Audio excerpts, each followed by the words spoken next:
안녕하세요. 뉴스와 사람들입니다. 이재명 대표가 24일간의 단식을 중단하고 회복 치료에 들어갔습니다.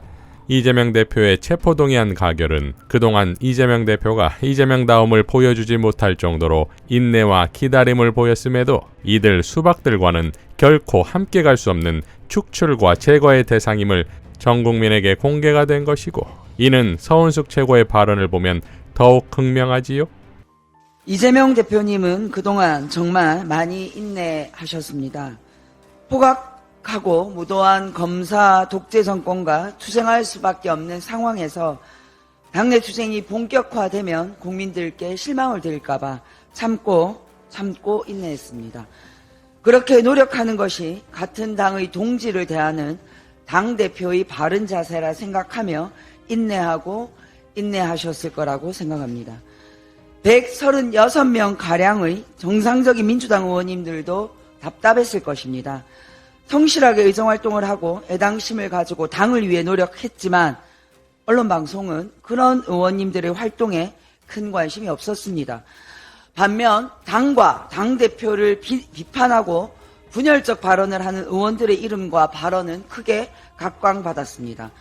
그동안 실력으로 평가받아 언론 방송에서 주목받은 적이 없던 의원들이 윤석열 정권 하에서 당과 당대표를 비난하면 대서특필되었습니다. 신나서 떠드는 것을 멈추지 않았습니다.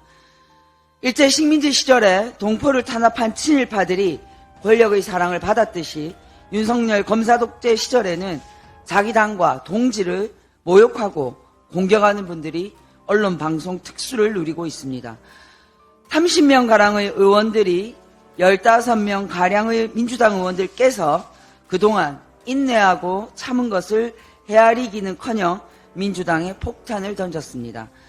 30명의 소수가 136명 다수의 뜻을 꺾을 수 있었던 것은 30명의 소수가 윤석열 검사 독재와 정치적으로 손을 잡았기 때문입니다.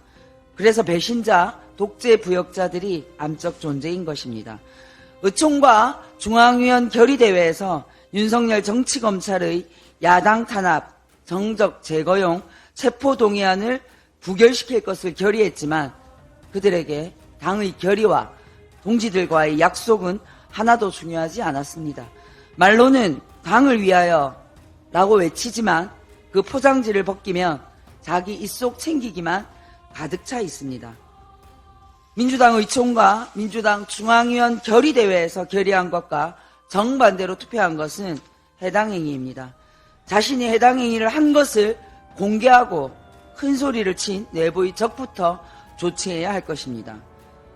자, 가결 이후 이재명 대표는 다음과 같이 밝혔습니다. 민주당의 부족함은 민주당의 주인이 되어 채우고 질책하고 고쳐주십시오. 이재명을 넘어 민주당과 민주주의를, 국민과 나라를 지켜주십시오. 검사 독재 정권의 민주주의와 민생, 평화 파괴를 막을 수 있도록 민주당의 힘을 모아주십시오.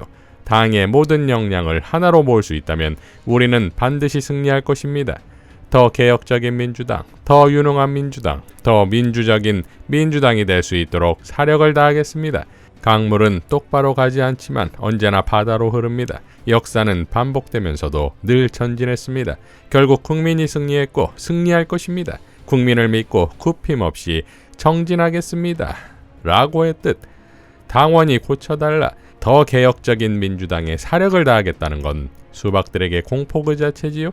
이를 증명하듯 박광원 원내의 사의를 즉각 수용했고, 이어 송갑석 최고위원의 사의도 수용한 것을 보면 이제 진짜 이재명이 돌아온다 이겁니다. 결국 24일간의 목숨을 건 단식을 통해 흩어져 있던 민주화 세력들을 총집결시켰고, 민주당 내부 검찰 정권 부역자들을 싸그리째 등판시킴으로써 경정권과의 전면전을 위한 외부와 내부의 모든 정비를 끝마칠 수 있게 되었다 이겁니다. 즉, 이기는 판을 만들어 놓고 이기는 싸움을 시작한다 이겁니다. 그리고 그게 완성된 오늘 단식을 중단하고 회복 절차에 들어갔다고 하니 마치 영화의 한 장면 같아 소름이 돋는다 이겁니다. 남기창 언론인은 이렇게 밝혔지요. 잘못 건드렸습니다.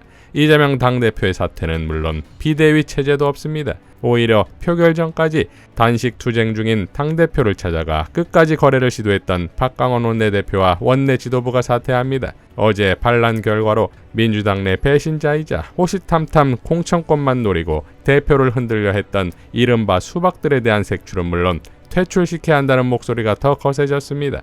그들이 그렇게 정가의 보도처럼 부르짖던 역풍이 이제 그들에게 제대로 불기 시작한 셈입니다. 기득권에 안주하며 민주 흉내만 내왔던 자들의 명단이 하나둘씩 까지고 있습니다. 억울합니까? 억울하면 당당히 나는 부결에 표를 던졌다고 선언하시오. 그동안 시민들의 촛불 뒤에 숨어 달콤하게 꿀만 빨아대던 국짐보다 더 국짐스러운 민주당 탈바가지만 쓴 수박들은 내년 총선일랑 아예 꿈도 꾸지 말길 바랍니다. 이재명 대표는 이제 단식을 중단하고 개혁의 칼날을 빼어들고 선봉에 서야만 합니다. 당신의 뒤엔 늘 위기에서 나라를 지켜냈던 당당한 민주시민들이 버티고 있으니 걱정과 두려움을 거두고 라고 밝혔습니다. 자, 이제 남은 건 구속영장 심사인 것인데 애초에 건수도 되지 않을 심사이니 한동훈 검찰은 난데없는 검사 사칭 사건 관련 허위 증언을 요구했다는 의혹을 끼워 넣은 것인데 증거를 인멸할 수 있다는 건수를 만들기 위한 거 아니겠습니까? 그리고 또 하나 국회가 가결했으니 법원도 국회의 뜻에 따르겠다는 판결 가능성이지요. 판사 출신의 최기상 의원은 다음과 같이 밝혔습니다. 이재명 당대표에 대한 구속영장은 기각되어야 합니다. 이 사건에서 국민에 의해 선출된 국회의원이자 제1당의 대표가 구속되어 수사를 받아야 할 헌법과 형사소송법상 이유를 찾기 어렵습니다. 첫째, 우리 헌법과 형사소송법은 불구속 수사를 원칙으로 합니다. 이재명 당대표의 경우 그 원칙에 대한 예외인 증거인멸이나 도망의 염려 등의 구속 사유가 없습니다.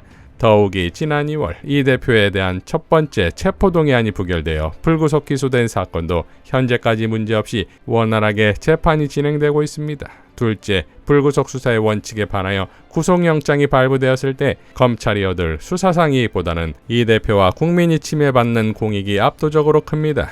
이미 2년 넘게 수사해온 검찰이 최장 20일의 구속기간 중에 새로이 얻을 수사상 이익은 특별할 것이 없습니다. 만약 특별한 이익이 있다면 오히려 지금까지의 수사 결과로는 범죄 혐의를 소명하기 부족하다는 의미로도 읽힐 수 있습니다. 반면에 지역구 국민의 대표이자 국회 제1당의 대표가 국정감사가 진행될 회기 중에 구속됨으로써 침해받거나 제한되는 공익은 어마어마합니다.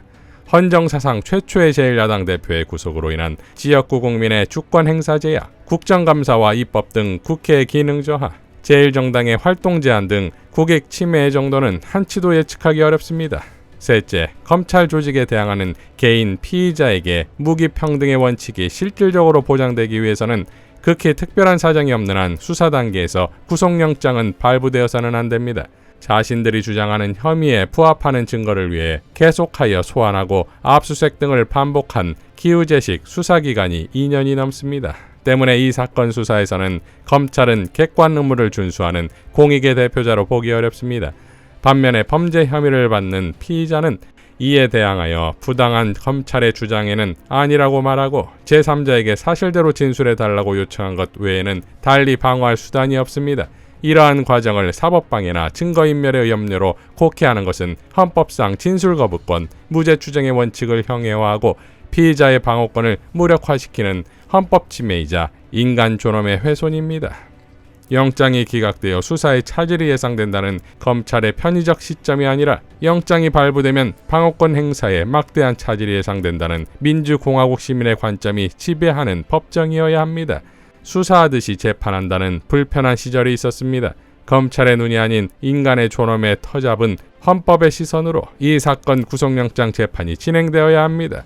넷째, 형사사법 절차는 폐쇄적이고 기울어진 수사가 아닌 공개되어 대등한 재판이 중심이어야 한다는 공판 중심주의 정신이 구속영장 재판에서도 고려되어야 합니다. 일방적이고 압도적인 수사의 결과를 비공개인 영장재판의 법정에서 사실상 처음으로 맞닥뜨린 피의자가 제대로 방어하기는 불가능에 가깝습니다. 구속영장 재판에서 피의자는 영장 청구서 사본 외에 10에서 20만 쪽에 달하는 수사 기록을 제대로 검토하지 못하고 다른 관련자들의 진술도 정확히 알지 못한 채 임합니다. 특히 이 사건은 2년 동안 피의사실 공표에 가까운 검찰의 언론 플레이의 역량 등으로 심하게 기울어진 상태인 점도 감안되어야 합니다. 결국 검찰의 부당한 수사에 이은 제1당 대표에 대한 구속영장 청구는 삼권 분립의 헌법 질서를 흔들고 입법부를 무시하는 검찰권 남용입니다.